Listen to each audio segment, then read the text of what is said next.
Trump administration's mixed messages on North Korea.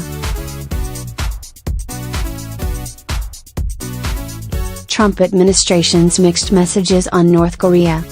At a time when nuclear war with North Korea seems a possible, if distant, threat, you'd think everyone would want the US administration to be on the same page. But in recent weeks, statements from President Trump and his top officials appear to directly contradict each other.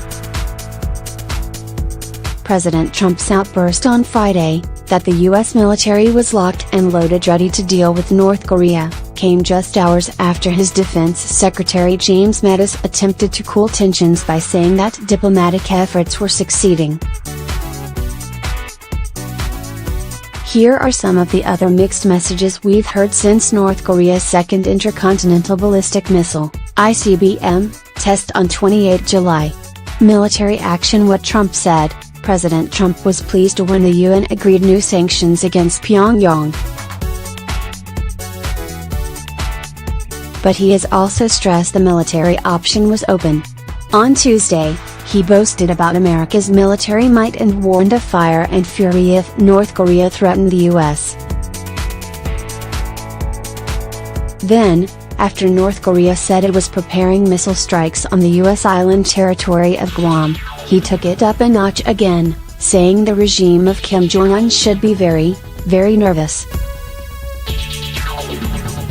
He said the regime would be in trouble like few nations have ever been if they did not get their act together.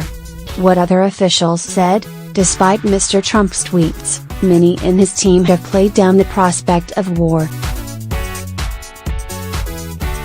Shortly after Mr. Trump's comments on Guam, James Mattis cautioned that armed conflict would be catastrophic and insisted diplomacy was bearing fruit. The American effort is diplomatically led, it has diplomatic traction, it is gaining diplomatic results, James Mattis said. U.S. Secretary of State Rex Tillerson has also told reporters, "I think the president's made it clear he prefers a diplomatic solution." He argued that Mr. Trump's words were designed to encourage dialogue with Pyongyang by ensuring North Korea understands what the stakes are. Mr. Tillerson has previously stressed the importance of sanctions, warning that any nation that provided economic or military benefits to the North was aiding and abetting a dangerous regime.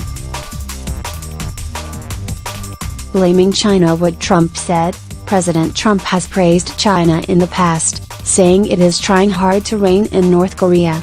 However, in recent months, he has repeatedly criticized Beijing for continuing to trade with Pyongyang. "So much for China working with us," the US president tweeted the day after North Korea claimed to have tested its long-range missile. At the end of July, he again said he was very disappointed with China for not doing enough to stop North Korea's weapons program. "They do nothing for us with North Korea, just talk," he wrote on Twitter. What others said: back in June, James Mattis had praised Beijing's efforts to restrain North Korea's missile and nuclear activity.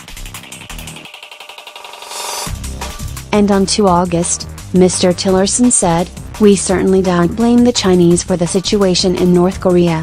Anything to worry about?" What Trump said: the president has ratcheted up his rhetoric, warning that if North Korea attacks Guam it should expect big trouble. If he, Kim Jong-un, utters one threat in the form of an overt threat with respect to Guam or any place else that's an American territory or an American ally, he will truly regret it, and he will regret it fast. However, he has also struck an optimistic tone, saying, "Hopefully, it will all work out." Nobody loves a peaceful solution better than President Trump. What others said: Secretary Tillerson has sought to assure Americans there is no imminent threat, despite some of the strong words from his boss. On Wednesday, he said the situation had not changed dramatically in recent days and that Americans should sleep well at night.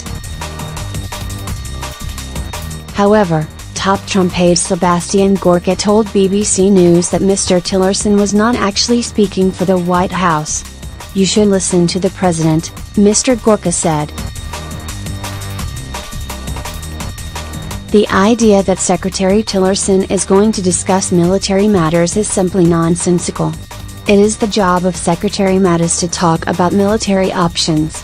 Seeking regime change. Sometimes Mr. Trump's officials appear to disagree with each other too. Mr. Tillerson struck a conciliatory tone after Pyongyang tested a second ICBM in July and claimed it could hit the U.S. West Coast.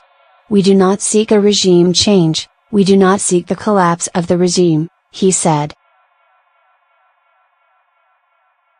"We're not your enemy." However, just days later Gen Mattis warned North Korea that its actions could usher in the end of its regime and the destruction of its people. The Pentagon chief also said Pyongyang would be grossly overmatched in a war against the US and its allies.